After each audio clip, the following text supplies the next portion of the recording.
not just to get pregnant and give birth, but there are deeper responsibility that is beyond what we expected, especially if this is your first time of getting into motherhood.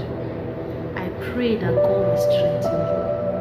The challenges, the battles that mothers go through in life, many lives have been cut short because of the battles they need to fight in the family they married to. But I pray that you will come out of it alive. You will not lose your life on account of the family where you get married from.